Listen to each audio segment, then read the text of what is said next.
Pemirsa, hujan masih terus mengguyur sejumlah wilayah yang ada di Indonesia hingga pertengahan Februari 2025 ini. Di sejumlah wilayah intensitas hujan yang cukup tinggi bahkan menyebabkan bencana hidrometeorologi. Lantas sampai kapankah musim hujan di tahun ini akan berakhir? Untuk membahasnya kita langsung bergabung bersama daring dengan Bapak Sunardi selaku Prakirawan Senior BMKG. Selamat sore. Assalamualaikum Pak Sunardi. Sehat selalu Anda. Selamat sore, Waalaikumsalam Pak Ranov. Ya, boleh dipetakan Pak, yang untuk pertama kali ini wilayah mana saja yang teman-teman temukan ini berpotensi diguyur hujan deras atau intensitas tinggi ke depannya atau seminggu ke depan? Ya, untuk saat ini memang di beberapa hari terpantau hujan masih eh, terjadi di sekitaran wilayah Jawa, kemudian Bali, NTB, dan NTT maupun wilayah Sulawesi Selatan, Maluku, dan sekitarnya. Hmm. Terpantau memang hujan sangat lebat di sekitaran NTT maupun di Sulawesi Selatan di beberapa hari ini. Mhm. Kemudian di beberapa hari ke depan masih perlu diwaspadai karena saat ini terdapat bibit siklon dan saat ini di beberapa tempat di wilayah Jawa, Bali, NTB maupun NTT, Sulawesi Selatan ini saat ini sedang memasuki musim puncak penghujan. Jadi Oke. memang Hmm. perlu diwaspadai potensi hujan yang masih tinggi begitu. Itu tadi ya penyebabnya adalah bibit siklon gitu, yang terjadi ke arah timur Indonesia ini lebih banyak ya potensi hujan lebatnya Pak. Iya banyak sekali Pak Renov. Oke, kalau kemudian dipetakan Pak di Indonesia bagian tengah dan juga barat, apakah masih dengan intensitas hujan yang cukup tinggi atau sedang atau ringan ke depannya? Ya, untuk wilayah Sumatera relatif lebih aman, hujannya tidak sampai ke hujan lebat maupun sangat lebat. Mhm. Namun yang perlu diwaspadai untuk sepekan ke depan, memang lebih ke wilayah sebagian wilayah Jawa, khususnya Mhm. di pesisir selatan Jawa Tengah, Jawa Timur, kemudian Bali, NTB dan NTT. Dan perlu diwaspadai terutama di wilayah Nusa Tenggara ya, Mhm. khususnya di Nusa Tenggara Barat dan Nusa Tenggara Timur. Potensi hujan sangat lebat masih mungkin terjadi karena pengaruh dari bibit siklon. Kemudian juga potensi hujan lebat di wilayah Sulawesi Selatan di sekitaran Makassar maupun di wilayah Majene juga perlu diperhatikan. Dan Mhm.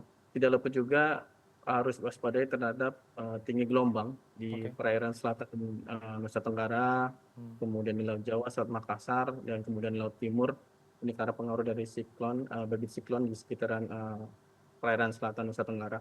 Ini secara tidak langsung menginduksi kecepatan angin dan tinggian gelombang di wilayah tersebut. Begitu Mas Oke, Ram. khusus untuk Jabodetabek, Pak Sunardi, kalau kita alami hujan akhir-akhir ini terjadi cenderung pada subuh ya Pak ya, setelah sholat subuh atau Ya. sebelum sholat subuh ini terjadi dan trennya juga di malam hari. Ini apa penyebabnya? Kenapa di siang hari kita merasakan sedikit panas, di sore dan juga subuh hari kita merasakan dingin karena ada hujan, Pak Sunardi? Ya, Hmm. jadi memang perbedaan waktu terjadinya hujan memang sangat perlu diperhatikan pada saat musim-musim penghujan maupun musim peralihan nanti ya. Mhm. Pada saat musim penghujan terjadi sistem cuaca terutama di lautan dulu kemudian menuju ke wilayah daratan. Mhm. Begitu mungkin terjadi di malam hari dan dini hari. Mhm. Untuk potensinya sendiri di wilayah Jakarta relatif lebih aman Mhm. karena massa udara cukup melewati wilayah Laut Jawa dan seperti tidak terlalu berpengaruh di wilayah Jawa untuk saat ini karena pengaruh bibit siklon. Oke, Jadi eh, fokusnya ada di wilayah Indonesia bagian timur dan baik. untuk 3 hari ke depan di Mhm. wilayah Jawa, khususnya di Jakarta khususnya sendiri pesisir utara relatif lebih aman hanya potensi hujan ringan hingga sedang dan memang perlu diwaspadai di malam hari dan dini hari. Namun di siang Oke. hari tidak luput juga masih ada potensi hujan, namun hujannya sangat ringan di siang hari di wilayah Jakarta khususnya. Begitu. Oh, baik, artinya tidak ada hal yang dilakukan seperti rekayasa cuaca ya, modifikasi cuaca yang sempat dilakukan untuk membendung hujan yang cukup tinggi di Jakarta dan juga sekitarnya, Pak?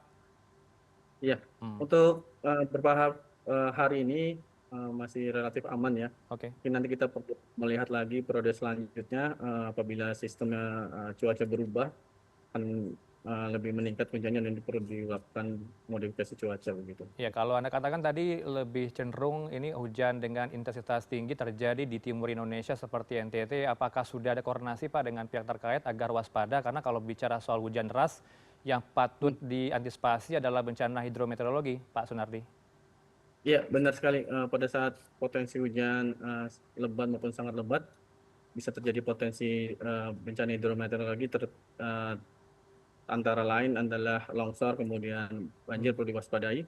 Oke. Kemudian apa yang sudah dilakukan BMKG sudah memberikan informasi ke stakeholder terutama BNPB dan BPBD setempat. Kita juga punya perwakilan di wilayah-wilayah tersebut dan kami selalu memberikan informasi tersebut.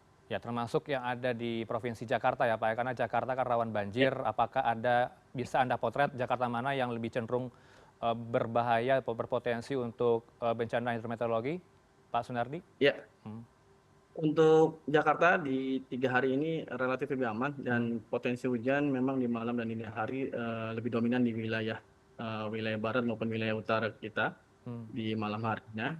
Kemudian ya, apabila nanti di sore tadi terjadi hujan lebih dominan di wilayah selatan seperti di wilayah Jakarta Selatan, Jakarta Timur, bagian selatan, Depok dan Bogor. Jadi memang berbeda Oke. di lokasinya. Hmm. Tentu juga ada himbauan Pak untuk merapikan pohon-pohon yang berusia tua rawan tumbang. Ini apakah sudah dikoordinasikan juga Pak dengan pihak setempat agar waspada di Ya, kita Jakarta selalu khususnya? memberikan informasi. Hmm, Ya, kita selalu memberikan informasi kepada BPBD setempat maupun BNPB terhadap warning-warning yang kita berikan. Kita mempunyai grup informasi seperti itu, hmm, menginformasikan apabila ada peningkatan aktivitas cuaca ya hmm. di selama 24 jam dan 7 hari ke depan.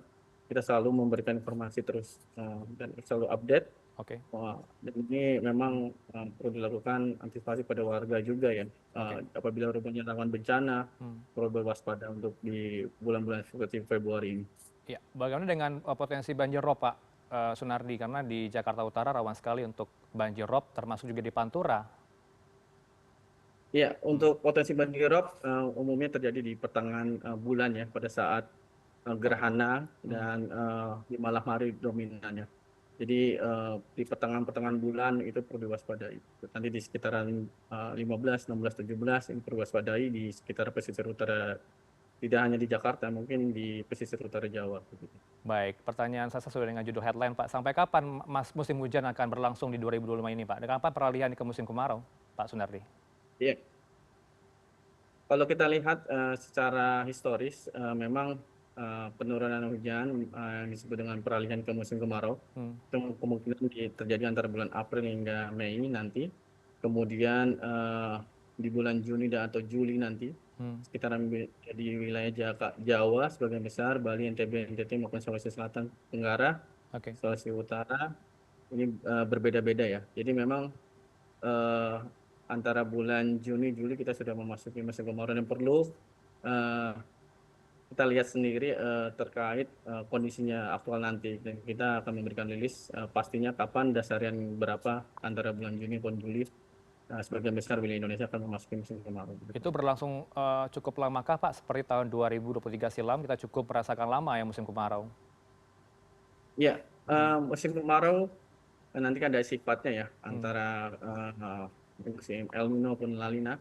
Nanti kita akan rilis pada saat mendekati bulan Juni atau Juli. Dan oke. kalau misalkan terjadi La Nina, kemungkinan kemarauannya masih bersifat basah, jadi masih ada banyak hujan. Dari beberapa tahun yang lalu kita dilanda El Nino ya, jadi memang kemarauannya lebih lebih kering dan hujannya sangat sedikit. Baik, pertanyaan terakhir Pak Sunardi, tentu teman-teman membutuhkan sejumlah alat untuk mendeteksi bencana hidrometeorologi dan juga potensi cuaca ekstrim. Apakah dengan adanya semangat efisiensi anggaran oleh pemerintah, ini berdampak terhadap kinerja teman-teman di BMKG? Terakhir Pak Sunardi. Ya, sampai saat ini sistem berjalan baik, kemudian media kita juga masih berjalan dengan baik, belum tidak ada kendala saat ini. Mhm, Dan untuk masyarakat mungkin perlu menginstal aplikasi Info BMKG di smartphone-nya oke. dan terus memantau perkembangan cuaca untuk menghindari terjadinya korban yang tidak dapat dielakkan di pada musim Februari ini. Baik, Ya, Pak begitu. Sunardi, Perrakirawan Senior BMKG, terima kasih untuk waktu Anda bersama Newsroom sore ini. Assalamualaikum, sehat selalu Anda. Ya, sama-sama Mas.